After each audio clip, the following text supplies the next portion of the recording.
नमस्कार दोस्तों, मैं स्वागत करता हूँ आपके अपने यूट्यूब चैनल रेलवे सिलेक्शन पर। तो मैं हूँ राहुल सोनी। दोस्तों, ये असिस्टेंट लोको पायलट सीबीटी 2 के लिए पार्ट बी के लिए डीजल मैकेनिक की क्लास थर्ड होने वाली है। इससे पहले 2 क्लासेस हमने कर ली थी। आज हम क्वेश्चन नंबर 51 से 75 तक के देखने वाले हैं। किसी तरीके की स्टार्ट करते हैं। 50 in a sheet metal works, 2 edges are joined by. Sheet metal कार्य में 2 किनारों को पेज द्वारा जोड़ा जाता है। तो ऑप्शन फर्स्ट है ग्रूविंग। तो ग्रूविंग मेनली ग्रूव या चैनल बनाने में के लिए होता है, जॉइनिंग को मेन प्रोसेस नहीं है, तो ये ऑप्शन नहीं होगा। बेंडिंग, बेंडिंग मतलब सिर्फ मेटल को मोड़ना, 2 किनारों को जोड़ना नहीं होता, ये भी नहीं होता। हैमरिंग, इसमें हैमिंग, इसमें एज को फोल्ड की जाती है ताकि शार्प एज हट जाए। सेफ्टी और फिनिशिंग के लिए, तो ये दोस्तों ये भी नहीं होगा। ऑप्शन डी सही होगा। सीमिंग प्रोसेस में सीट मेटल के 2 किनारों को फोल्ड करके इंटरलॉक किया जाता है, यानी दोनों किनारों ऐसे फंसते हैं कि स्ट्रॉन्ग जॉइंट बन जाए। तो टिन, इसका एग्जांपल होगा जैसे कि हम कैन, कोका कोला की कैन होती है ना, टिन कंटेनर हो गया, डक्ट हो गई, और तो इसका सही आंसर होगा सीमिंग। तो दोस्तों, आप जॉइनिंग से मशीनिंग की तरफ चलते हैं। अब सवाल ये है कि रीमर में जो पायलट पार्ट होता है उसका असली काम क्या है। तो यही क्वेश्चन मशीनिंग ट्रेड का फेवरेट क्वेश्चन नंबर 52 देखते हैं। What is function of pilot part provided in reamer. Reamer में प्रदान किए गए भाग पायलट का कार्य क्या होता है। दोस्तों, रीमर का यूज होता है होल को एक्यूरेट फिनिशिंग के लिए, लेकिन इसमें एक हिस्सा पायलट है। अब क्वेश्चन पूछ रहा है कि इसका मतलब उसका काम क्या है। चलो देखते हैं ऑप्शन। तो ऑप्शन है फिनिश कंसेंट्रिक होल, केंद्रिक छिद्र की फिनिशिंग करना। तो यही इसका सही आंसर होगा। पायलट पार्ट होल को गाइड करता है ताकि रीमर बिल्कुल सेंटर में चले। ये होल एक्यूरेट होता है, स्मूथ होता है और कंसेंट्रिक बनता है, यानी फिनिशिंग क्वालिटी इंप्रूव होती है। ऑप्शन बी क्यों नहीं होगा, चिप्स निकालना। क्योंकि चिप्स का काम होता है, मतलब चिप्स निकालने का काम होता है जो फ्लूइड होता है ना, जो ड्रिल बीट में फ्लूइड होता है, उसका काम होता है चिप्स का निकालना। है पायलट का काम नहीं होता दोस्तों। Holding top wrench, tap wrench को में पकड़ कर रखना। तो टैप रेंच टैप टूल में यूज होता है, रीमर में यूज नहीं होता है। Holding the spindle of machine, machine की धुरी में पकड़ कर रखना। तो स्पिंडल पकड़ने का काम टैंक का होता है। पायलट सिर्फ गाइडिंग और एक्यूरेट फिनिशिंग के लिए होता है। क्वेश्चन 53 देखते हैं। मशीन स्पिंडल के अग्रभाग नोच से टेपर चेंग उपकरण निकालने के लिए प्रयुक्त वेज जैसे उपकरण को क्या कहा जाता है। दोस्तों, मशीनिंग में सिर्फ ड्रिल ड्रिल चलाना ही इंपॉर्टेंट नहीं होता है, कई बार टूल को सेफली निकालना या उससे भी ज़्यादा इंपॉर्टेंट होता है और कॉन्सेप्ट। और यही कॉन्सेप्ट इस क्वेश्चन में पूछा गया है कि क्वेश्चन कह रहा है कि मशीन स्पिंडल, जो मशीन स्पिंडल है के नोच से, अग्रभाग नोच से टेपर सेंग टूल निकालने के लिए वेज जैसा कौन सा टूल यूज होता है। तो चलो ऑप्शन समझते हैं। Drill chuck. तो दोस्तों, ड्रिल चक का काम ड्रिल बिट को पकड़ना होता है, निकालने का नहीं, इसलिए ये भी नहीं होगा। क्वेश्चन ऑप्शन बी होता है ड्रिल बिट, ड्रिल ड्रिफ्ट। तो ड्रिल ड्रिफ्ट होगा दोस्तों। ड्रिल ड्रिफ्ट एक वेज शेप टूल होता है, इसे स्पिंडल स्लॉट में डालकर टेपर सेंग टूल को बाहर निकाला जाता है। तो ये लेथ मशीन में, ड्रिलिंग मशीन में और मिलिंग सेटअप में बहुत कॉमन है। ड्रिल सॉकेट, सॉकेट का काम अडाप्टर को एडॉप्टर की तरह होता है, तो ये रिमूवल टूल नहीं है। ड्रिल की, ड्रिल की चक को टाइट या लूज करने के लिए होती है, पेपर टूल निकालने के लिए नहीं होती। तो लेकिन दोस्तों, हम मशीनिंग से मेजरमेंट सिस्टम की तरफ चलते हैं। अब अगला सवाल टॉलरेंस ग्रेड का है और टॉपिक फिटर प्लस मशीनिस्ट दोनों ट्रेड में बार बार पूछा जाता है। तो देखते हैं 54 नंबर क्वेश्चन है। Number of tolerance grade of limit is in is grade. IS प्रणाली में लिमिट्स की सहिष्णुता टॉलरेंस ग्रेड की संख्या डेज होती है। तो दोस्तों, मैन्युफैक्चरिंग में कोई भी पार्ट एग्जैक्ट साइज का बनाना प्रैक्टिकली पॉसिबल नहीं है, इसलिए थोड़ा अलाउेबल वेरिएंस रखा जाता है, जिसे टॉलरेंस भी कहते हैं। क्वेश्चन पूछ रहा है कि आईएस सिस्टम में टॉलरेंस ग्रेड कितने होते हैं। चलो ऑप्शन देखते हैं। तो सहिष्णुता के 18 ग्रेड, ये इम्पोर्टेंट, ये सही है दोस्तों। आईएएस सिस्टम में टोटल 18 टॉलरेंस ग्रेड होते हैं। IT01, IT0 और IT16 तक के रिप्रेजेंट किया जाता है। लोअर ग्रेड मतलब ज़्यादा एक्यूरेसी, जैसे लोअर ग्रेड रहेगा तो एक्यूरेसी रहेगी ना जो ज़्यादा रहेगी, हाई रहेगी, और हायर ग्रेड रहेगा तो जो टॉलरेंस रहेगी ना वो ज़्यादा रहेगी, इसलिए इसका ऑप्शन, अब जो ऑप्शन बी है सहिष्णु के 20 ग्रेड, ये सिर्फ कंफ्यूजन क्रिएट करने के लिए दिया है। सहिष्णुता के 14 ग्रेड, ये इनकम्प्लीट वैल्यू है, ये भी नहीं होगा। सहिष्णुता के 16 ग्रेड, ये कई स्टूडेंट IT16 देखकर कंफ्यूज हो जाते हैं, लेकिन टोटल ग्रेड 18 होते हैं, तो इंपॉर्टेंट है, याद रखिएगा। क्वेश्चन 55 है, what type of chisel is use to square up materials at a corner.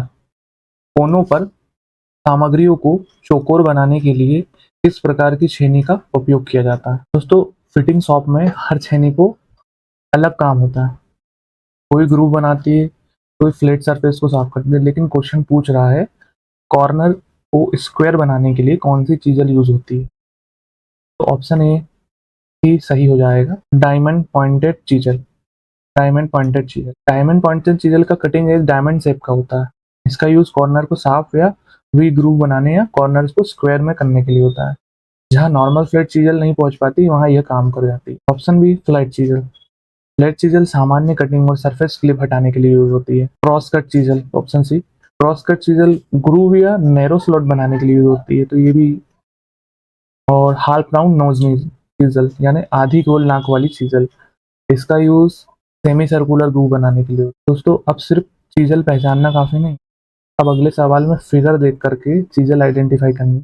और एग्जाम में ऐसे ही इमेज बेस्ड क्वेश्चन स्टूडेंट को सबसे ज्यादा कंफ्यूज करते हैं। तो देखते हैं question number 56।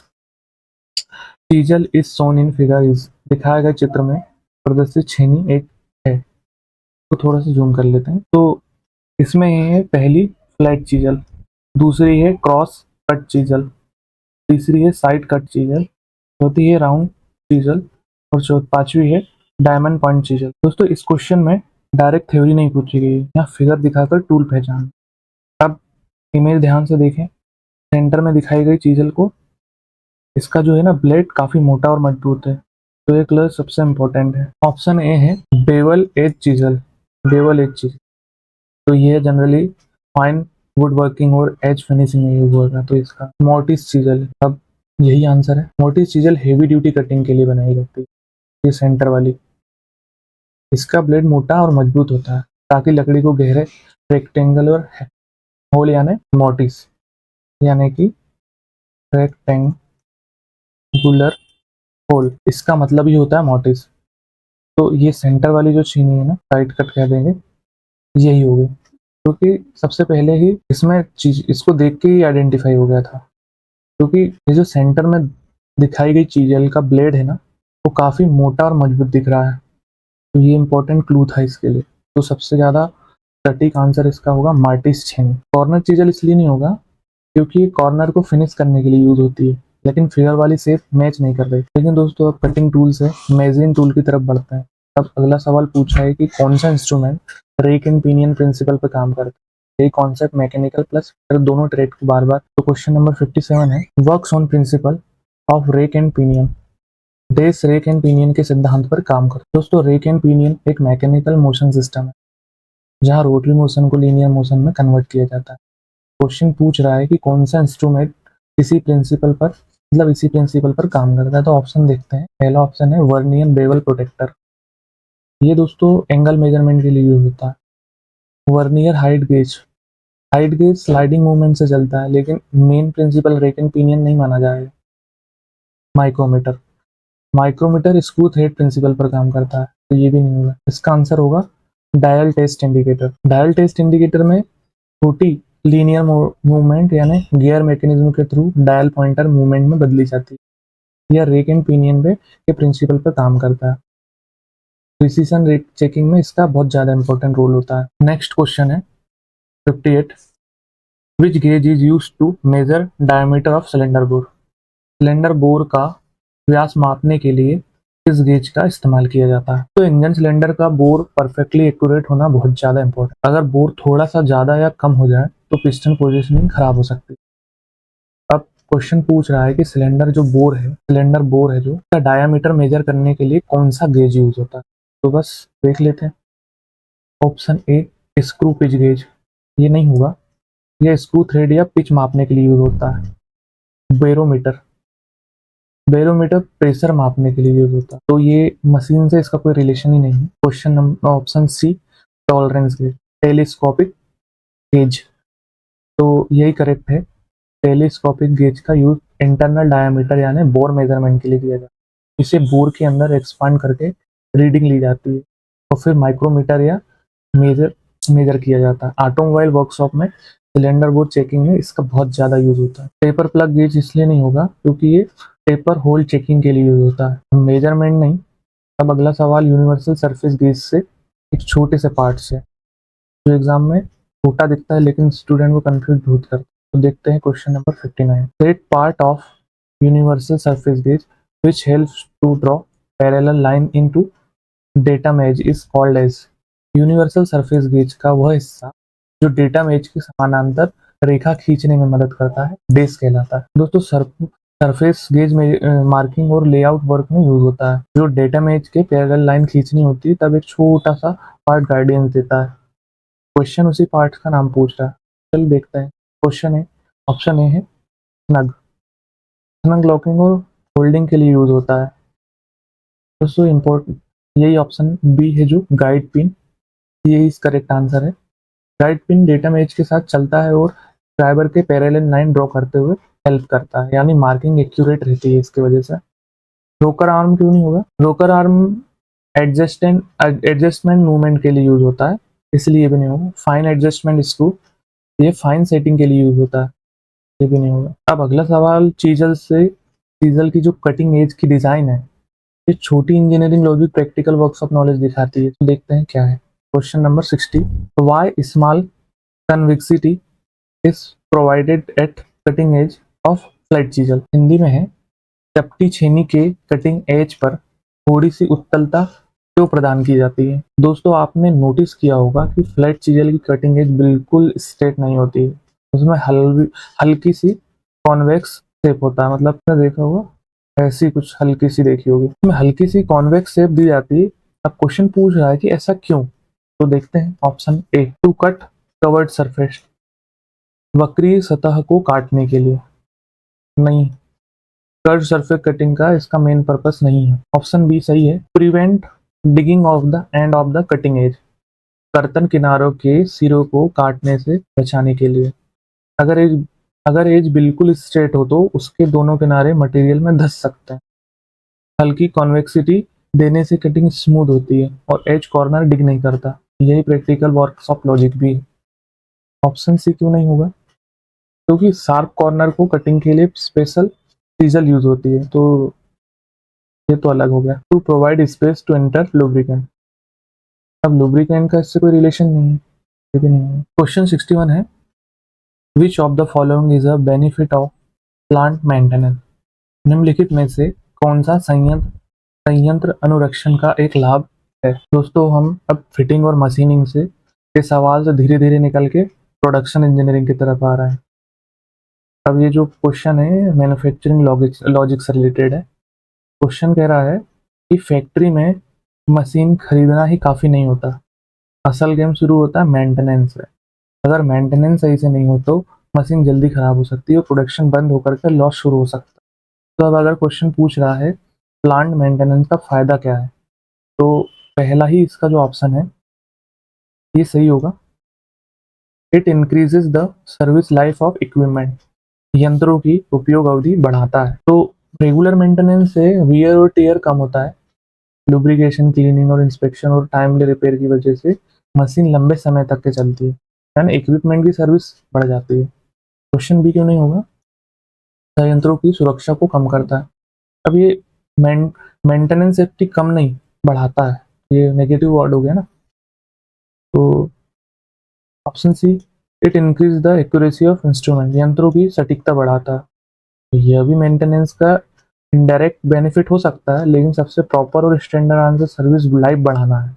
Option D, it reduce the service period of instrument, यंत्रों की उपयोग अवधि को घटाना। अब मेंटेनेंस कभी लाइफ कम नहीं करता है, लाइफ उल्टा बढ़ाता है, तो ऑप्शन डी भी नहीं होगा। चलिए क्वेश्चन नंबर 62 देखते हैं। ये जो अगला सवाल है ना दोस्तों, ये फायर एक्सटिंग्विशर से है। मतलब एग्जाम में पूछा गया ए बी सी, फायर बहुत बार पूछी जाती है, तो चलिए इससे रिलेटेड क्वेश्चन है। Which fire extinguisher is use to control class B fire. Class B आग को नियंत्रित करने के लिए किस अग्निशामक यंत्र का उपयोग किया जाता है। तो एक छोटी सी मैं ट्रिक बता देता हूँ दोस्तों। ए टाइप की, बी टाइप की, सी टाइप की और डी टाइप की, एक 4 टाइप की आग होती है। तो हम लोगों ने क्या देखा था, पदार्थ की अवस्था पढ़ी थी ना। सबसे पहले क्या होता है, सॉलिड होता है, फिर क्या होता है, लिक्विड होता है, और फिर क्या होता है, गैस होता है। तो बस दोस्तों, जो ए टाइप का फायरिंग एक्सटिंग्विशर होते हैं वो सॉलिड में लगी आग को बुझाने के काम में आते हैं। बी टाइप के लिक्विड में लगी आग को बुझाने के काम में, और जो सी टाइप के हैं गैस में लगी आग को बुझाने के काम में, और जो डी टाइप के होते हैं ये मेटल्स में लगी आग को। तो जो सॉलिड में लगी आग को ए टाइप बुझाएगा, लिक्विड में लगी आग को बी टाइप बुझाएगा, गैस में लगी आग को सी टाइप बुझाएगा, और मेटल्स जैसे लिथियम, सोडियम और एल्यूमिनियम जैसे अन्य धातुएं हैं उनकी उसमें लगी आगों को डी टाइप का फायरिंग एक्सटिंग्विशर बुझाएगा। क्वेश्चन है, क्लास बी आग को नियंत्रित करने के लिए किस अग्निशामक यंत्र का उपयोग किया जाता है। दोस्तों सबसे पहले समझो कि क्लास बी फायर किसकी होती है। तो ये होती है फ्लेमेबल लिक्विड्स की, जैसे कि पेट्रोल हो गया, डीजल हो गया, ऑयल हो गया, अपन घर में प्लास्टिक पेंट करते हैं, पेंट हो गया, बहुत सारी चीज़ें और लिक्विड होती है। अब इसी आग पर पानी डालना डेंजरस हो सकता है क्योंकि लिक्विड में फैल सकती है आग। तो ऑप्शन देख लेते हैं। वाटर, दोस्तों वाटर नहीं होगा क्योंकि वाटर है ना वो ए फायर के लिए यूजफुल होता है। यानी जो सॉलिड में लगी हुई आग होती है ना, जैसे लकड़ी हो गया है ना, या कोई भी घास फूस हो गया, ये सॉलिड है। इसमें जो भी आग लगी होगी उसको फायर एक्सटिंग्विशर ए टाइप का आग बुझाने में यूज लिया जाएगा। ऑप्शन बी हो गया कार्बन टेट्राक्लोराइड। तो ये भी पुराने टाइम में इसका यूज होता था, लेकिन टॉक्सिक होने की वजह से अब अवॉइड किया जाता है, तो ये भी इसका आंसर नहीं होगा। वुड चिप्स ये तो खुद फ्यूल बन जाते हैं, तो ये तो जो ए टाइप का होगा ना सॉलिड में आ जाएगा, तो ये भी नहीं होगा। अब ऑप्शन डी बचता है कार्बन डाइऑक्साइड। तो कार्बन डाइऑक्साइड क्या करता है, ऑक्सीजन की सप्लाई को कट कर देता है और आपको दबा देता है। तो जो इलेक्ट्रिकल और लिक्विड फायर होती है ना, दोनों में ये अफेक्टिव होता है। तो इसी का आंसर, यही आंसर सही होगा, बी टाइप का है ना, लिक्विड फायर के लिए। क्वेश्चन 63 में आने से पहले पॉल्यूशन और इंजन कंबंशन का डेंजरस कॉन्सेप्ट आने वाला है। जो हाई टेम्परेचर पर हार्मफुल गैसेस कैसे बनती है वो इसमें देखेंगे अपन। तो है on combustion under high pressure and temperature, nitrogen combine with oxygen to produce. उच्च ताप पर दाब के अधीन दहन करने पर नाइट्रोजन ऑक्सीजन के साथ मिलकर गैस का निर्माण करती है। दोस्तों इंजन कंबंशन के साथ टेम्परेचर बहुत ज़्यादा हो जाता है, इतना ज़्यादा कि हवा में मौजूद जो नाइट्रोजन होती है वो रिएक्ट करने लगती है। अब क्वेश्चन पूछ रहा है कि हाई टेम्परेचर, उच्च ताप और उच्च दाब पर जो नाइट्रोजन है और जो ऑक्सीजन है मिलकर क्या बनाते हैं। तो चलो ऑप्शन से समझते हैं। नाइट्रस ऑक्साइड NOx, मतलब नाइट्रस ऑक्साइड, ये NO और NO2 से जैसे हार्मफुल गैसेस बनती है। इंजन पॉल्यूशन को मेजर सोर्स होता है, मतलब स्मोक करता है ये क्रिएट, और एसिड रेन ये क्रिएट कर सकता है नाइट्रस ऑक्साइड। NO क्यों नहीं होगा, ये NOx फैमिली का सिर्फ एक मेंबर है, पर ये इसके लिए मेन कंसर्निंग नहीं है। ऑप्शन सी NO2, ये भी NOx का ग्रुप है, मतलब हिस्सा है, पर ये पूरा ग्रुप नहीं है। NO3, ये स्टैंडर्ड कंबंशन पॉल्यूटेंट के लिए आंसर सही नहीं होगा, NOx ही सही होगा। क्वेश्चन 64 है, starter motor rotates. Starter motor dash को घुमाती है। दोस्तों जब हम व्हीकल स्टार्ट करते हैं तो इंजन अपने आप नहीं घूमता, शुरुआत में उसे घुमाने का काम स्टार्टर मोटर ही करता है। अब क्वेश्चन पूछ रहा है कि स्टार्टर मोटर आखिर किसे रोटेट करती है। तो ऑब्जेक्टिव देख लेते हैं, ऑप्शन देख लेते हैं। मतलब पहला है इलेक्ट्रिक मोटर, स्टार्टर खुद एक इलेक्ट्रिक मोटर है तो इसे खुद नहीं घुमाती। डायनामो, डायनामो इलेक्ट्रिसिटी जनरेट करता है, इंजन स्टार्ट नहीं करता। कम्यूटेटर, कम्यूटेटर मोटर का इंटरनल पार्ट है, तो ये कैसे होगा answer. Fly wheel, starter motor अपने पिनियन गियर को फ्लाई व्हील रिंग गियर से एंगेज करती है, फिर फ्लाई व्हील घूमता है और क्रैंकशाफ्ट रोटेट होकर इंजन स्टार्ट हो जाता है। यानी स्टार्टर मोटर इनडायरेक्टली पूरे इंजन को इनिशियल रोटेशन देती है। दोस्तों इंजन सिर्फ घूमना काफी नहीं होता, अगर कंप्रेशन सही से नहीं हुआ हो तो इंजन की पावर भी नहीं देगा। अब क्वेश्चन में यही पूछा है कि कंपैरिजन जो कंप्रेशन है वो इंजन को पावर कैसे दे। क्वेश्चन 65 है, what can happen due to low compression pressure in engine. Engine संपीड़न दाब के कम होने के परिणाम स्वरूप क्या होता है। तो इंजन में कंप्रेशन रेशियो है ना, बहुत इंपॉर्टेंट है। अगर कंप्रेशन कम हो जाएगा तो फ्यूल प्रॉपरली इग्नाइट ही नहीं होगा और पावर भी कम होगी और फिर स्टार्टिंग प्रॉब्लम आएगी। क्वेश्चन पूछ रहा है कि लो कंप्रेशन प्रेशर का कारण क्या है जो का रिजल्ट होता है। तो ऑप्शन है A, fault related to valve time can occur. नहीं, ये नहीं होगा। वाल्व टाइमिंग संबंधी दोष उत्पन्न होना। वाल्व टाइमिंग इशू है ना, वो कंप्रेशन को इफेक्ट कर सकता है लेकिन सबसे डायरेक्ट और कॉमन रीजन नहीं है। इसका है main reason ring bore can worn out. Ring bore घिस जाना। जब पिस्टन रिंग या सिलेंडर बोर घिस जाते हैं तो कंबंसन चेंबर प्रॉपरली सील नहीं हो पाता। रिजल्ट क्या निकलता है, कंप्रेशन प्रेशर लीक होने लगता है। यानी लो कंप्रेशन की वजह से कॉमन कारण क्या होगा, रिंग का वॉर्न आउट होना या बोर का वॉर्न आउट होना। ठीक है, fan belt can loose. Fan belt का कंपैरिजन प्रेशर से कोई डायरेक्ट रिलेशन नहीं है। Timing can be wrong. Timing issue engine performance खराब कर सकता है लेकिन लो कंप्रेशन का स्टैंडर्ड डायरेक्ट कारण रिंग बोर वेयर। क्वेश्चन 66 है, marine engine are started with the help of which of the following. जलयानों के इंजन निम्नलिखित में से इसकी सहायता से चालू स्टार्ट किए जाते हैं। दोस्तों यहाँ क्वेश्चन मरीन इंजन से यानी जहाजों में इस्तेमाल होने वाले बड़े इंजन पर है। अब सोचो, शिप का इंजन इतना बड़ा होता है कि बाइक और कार की तरह सिंपल सेल्फ मोटर से स्टार्ट करना बड़ा मुश्किल हो सकता है। तो क्वेश्चन पूछ रहा है ऐसे भारी भरकम मरीन इंजन को स्टार्ट करने के लिए क्या यूज किया जाता है। हम समझते हैं। पहला है हैंड स्टार्टिंग। अब इतने बड़े इंजन को हाथ से स्टार्ट करना प्रैक्टिकल पॉसिबल नहीं है। क्वेश्चन ऑप्शन जो बी है, कंप्रेस्ड एयर संपीड़ित वायु, यही आंसर सही है। मरीन इंजन में हाई प्रेशर कंप्रेस्ड होती है, मतलब हाई प्रेशर कंप्रेस्ड एयर को सिलेंडर में भेजा जाता है जिससे क्रैंकशाफ्ट घूमने लगती है और इंजन स्टार्ट हो जाता है। इसीलिए शिप में एयर स्टार्टिंग सिस्टम यूज होता है। ऑक्सिलरी इंजन, सहायक इंजन। ऑक्सिलरी इंजन सपोर्ट दे सकता है लेकिन मेन स्टार्टिंग मेथड नहीं है। इलेक्ट्रिक मोटर अब छोटे इंजन में यूज होते हैं, मरीन इंजन में जनरली कंप्रेस्ड एयर ज़्यादा कॉमन है। अब दोस्तों इंजन स्टार्ट तो हो गया, अब सवाल ये है कि क्रैंकशाफ्ट आखिर क्रैंकशाफ्ट से कितनी स्पीड पर घूमती है। अगला क्वेश्चन यही पूछ रहा है। क्वेश्चन 67 है, if an engine speed is 1200 RPM the speed of crankshaft. यदि एक इंजन की चाल 1200 आरपीएम की गति से चल रही है तो प्रति मिनट क्रैंकशाफ्ट की गति क्या होगी। दोस्तों ये बहुत ही इंपॉर्टेंट थ्योरी क्वेश्चन है। फोर फोर स्ट्रोक इंजन होता है ना, ये क्रैंकशाफ्ट वाल्व होते हैं ना, उसको कंट्रोल करता है। अब ध्यान रखना ये है कि एक कंप्लीट साइकिल पूरा करने के लिए जो क्रैंक शाफ्ट है ना, क्रैंक शाफ्ट ये 2 बार घूमती है। ये क्रैंक शाफ्ट 2 बार घूमती है लेकिन जो कैम शाफ्ट ये सिर्फ 1 बार घूमता है। तो कैम शाफ्ट की स्पीड बराबर है क्रैंक शाफ्ट की स्पीड बटे 2। अब क्वेश्चन में इंजन स्पीड दी है 1200 आरपीएम, तो कैम शाफ्ट की स्पीड हो जाएगी 1200 बटे 2 यानी 600 आरपीएम। ऑप्शन एनालिसिस करते हैं, ये भी नहीं है तो विश्व आंसर बी सही है। अब तो कैमशाफ्ट कैसे घूमता है, गियर से, चेन से, बेल्ट से, और क्रैंकशाफ्ट के पास होने पर कौन सा मैकेनिज्म यूज होता है। अगला सवाल यही है, देख लेते हैं।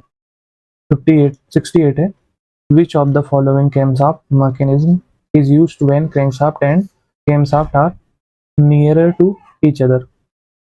क्रैंकशाफ्ट और कैमशाफ्ट के एक दूसरे से नजदीक होने पर निम्नलिखित में से इस ड्राइव मैकेनिज्म का प्रयोग किया जाता है। दोस्तों क्रैंकशाफ्ट और कैमशाफ्ट के बीच मोशन ट्रांसफर करना बहुत ज़्यादा इंपॉर्टेंट है।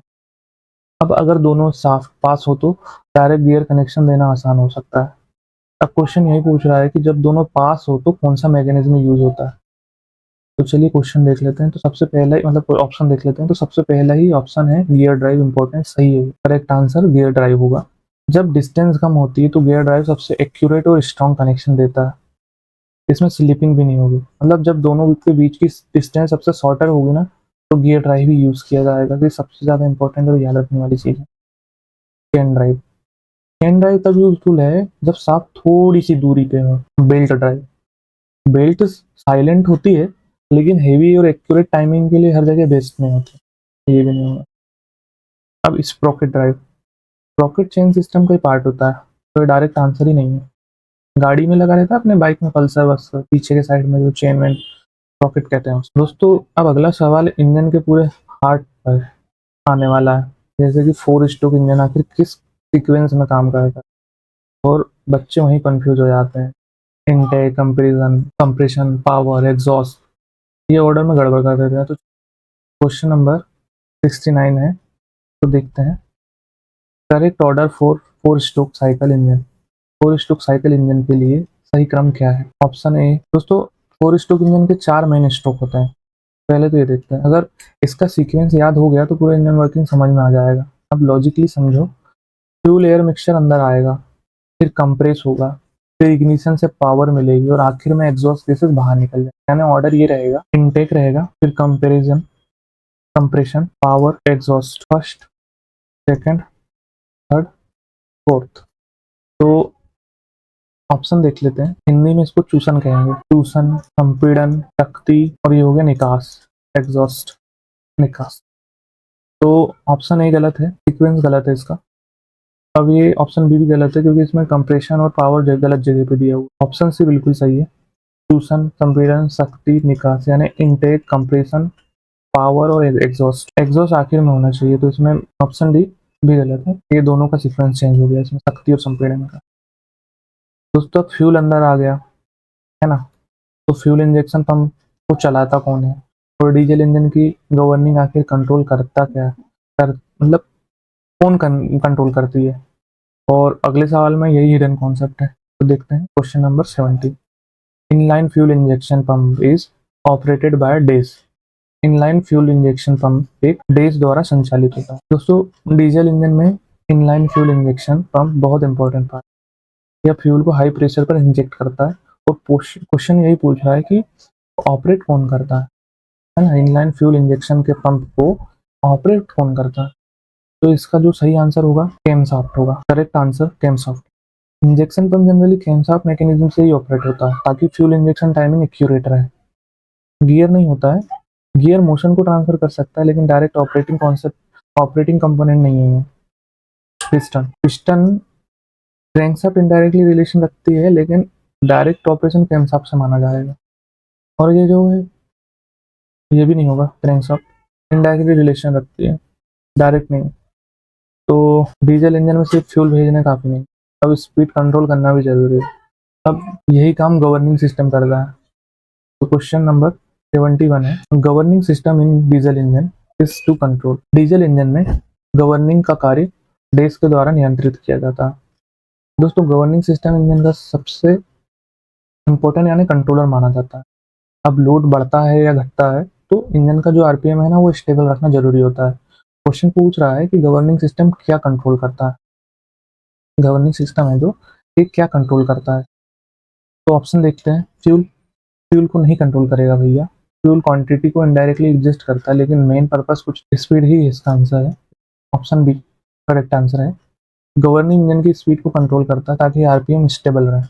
अब जब लोड चेंज होगा, तो इंजन का जो ओवर स्पीड या अंडर स्पीड ना हो, इसके लिए इम्पोर्टेंट है। गति को ही मेंटेन करता है। एयर, एयर फ्लो इसका प्राइमरी कंट्रोल नहीं होता है। शक्ति, पावर इनडायरेक्टली अफेक्ट होती है, लेकिन गवर्नर का मेन काम स्पीड को कंट्रोल करना नहीं है, गवर्नर का मेन काम स्पीड को कंट्रोल होता है। क्वेश्चन नंबर है 72। Exhaust gas pressure of engine, engine के निकास गैस दाब एग्जॉस्ट गैस प्रेशर होता है। दोस्तों ये क्वेश्चन इंजन एग्जॉस्ट सिस्टम से रिलेटेड है। क्वेश्चन पूछ रहा है कि इंजन से जो एग्जॉस्ट गैसेस बाहर निकलती हैं, उनका प्रेशर लगभग कितना होता है। तो ये कॉन्सेप्ट समझो।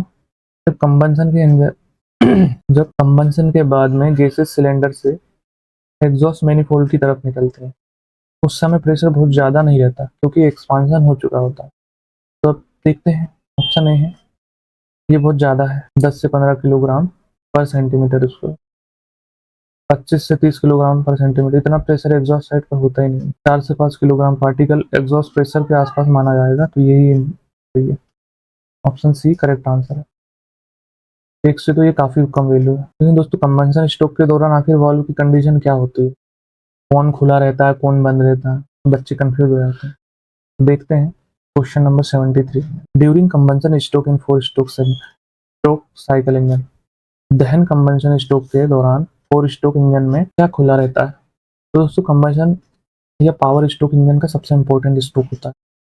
यही वो मोमेंट है जब फ्यूल जलता है और पिस्टन को नीचे धक्का मिलता है। अब सोचो अगर इस समय वाल्व खुला रहेगा तो प्रेशर बाहर निकल जाएगा, इसलिए कंबंशन के समय सिलेंडर पूरी तरह से सील्ड होना चाहिए। तो एग्जॉस्ट खुला, इनटेक बंद, ये नहीं होगा, प्रेशर लीक हो जाएगा। इनटेक ओपन मतलब इनटेक खुला हुआ है, एग्जॉस्ट बंद है, मिक्सचर बाहर आ सकता है, ये भी नहीं होगा। बोथ वाल्व क्लोज, अब यही सही कंडीशन है जब दोनों वाल्व बंद होंगे। बोथ वाल्व ओपन तो पावर ही खत्म हो जाएगी, कुछ नहीं बचेगा। दोस्तों इंजन चलता है तो आवाज भी आती है। अब एग्जॉस्ट सिस्टम में नॉइज कम कौन करता है? पाइप, टेल पाइप या कोई स्पेशल डिवाइस? चलिए देखते हैं next question 74। Which of the following is used to reduce noise error in exhaust system? निकास प्रणाली में एग्जॉस्ट सिस्टम में ध्वनि को कम करने के लिए किसका प्रयोग किया जाता है? दोस्तों आपने बाइक या कार का मैनिफोल्ड आउट आवाज जरूर सुनी होगी। असल में इंजन की एग्जॉस्ट गैसेस हाई प्रेशर से निकलती है जिससे नॉइस पैदा होती है। अब क्वेश्चन पूछ रहा है कि उस नॉइस को कौन कम करता है, तो देख लेते हैं। उसको इसका आंसर पहले ही मफलर करेक्ट हो गया, ऑप्शन ए करेक्ट आंसर है। मतलब एग्जॉस्ट साइड जो एग्जॉस्ट साउंड होता है वेव्स के एब्जॉर्ब कर लेता है। मफलर एग्जॉस्ट साउंड वेव्स को एब्जॉर्ब कर लेता है और कंट्रोल करता है ताकि आवाज कम हो जाए। इसी को साइलेंसर कहते हैं। आप देखना आपकी गाड़ी में पीछे की साइड होता है साइलेंसर। एग्जॉस्ट पाइप ये सिर्फ गैसों को बाहर निकालता है। टेल पाइप ये अंतिम आउटलेट होता है, स्पार्क रोकने के लिए होता है। ये स्पार्क अरेस्टर नॉइस रिडक्शन के लिए नहीं है। क्वेश्चन आज की क्लास का हम लोगों का लास्ट क्वेश्चन। इंजन कूल रखना भी उतना ही जरूरी है जितना एग्जॉस्ट कंट्रोल करना है। अब कूलिंग सिस्टम का सबसे फेमस पार्ट अब अगले क्वेश्चन में आने वाला है ना, क्वेश्चन नंबर 75 है। Which type of thermostat is mostly used in modern automobile? आधुनिक ऑटोमोबाइल में किस प्रकार का थर्मोस्टेट का सबसे अधिक उपयोग किया जाता है? दोस्तों थर्मोस्टेट इंजन टेम्परेचर कंट्रोल करता है। अब इंजन ठंडा होता है तो कूलेंट फ्लो रोकता है और जब टेम्परेचर बढ़ता है तो कूलेंट को रेडिएटर की तरफ भेजता है। ये इसका मेन काम है। अब क्वेश्चन पूछ रहा है कि मॉडर्न ऑटोमोबाइल में सबसे ज्यादा कौन सा थर्मोस्टेट यूज होता है? क्वेश्चन ऑप्शन ए है बेलोस टाइप, ये पुरानी टेक्नोलॉजी यूज नहीं होती है। इसका करेक्ट आंसर होगा वेक्स टाइप। मॉडर्न व्हीकल में वेक्स पैलेट थर्मोस्टेट यूज होता है क्योंकि ये एक्यूरेट, रिलायबल और मेंटेनेंस फ्रेंडली है। ये हीट मिलने पर वेक्स एक्सपांड होती है और वॉल्व ओपन हो जाते हैं। मोमबत्ती में जो वेक्स है ना, हीट देते हैं तो वो फैल जाती है, एक्सपांड हो जाती है। बाई मेटेलिक टाइप द्विधात्विक टाइप, ये इलेक्ट्रिकल एप्लीकेशन में ज़्यादा कॉमन। पिस्टन टाइप ये स्टैंडर्ड ऑटोमोबाइल थर्मोस्टेट के रूप में नहीं होगा। दोस्तों हम लोगों ने 50 से 75 तक क्वेश्चन देख लिए। आपको वीडियो कैसा लग रहा है कमेंट कीजिए। मेरे चैनल पर नए हैं तो चैनल को सब्सक्राइब कीजिए, फॉलो कीजिए, कमेंट कीजिए, लाइक कीजिए। मिलते हैं नेक्स्ट क्लास में प्रैक्टिस सेट नंबर 2 के साथ। चलिए जब तक के नमस्कार।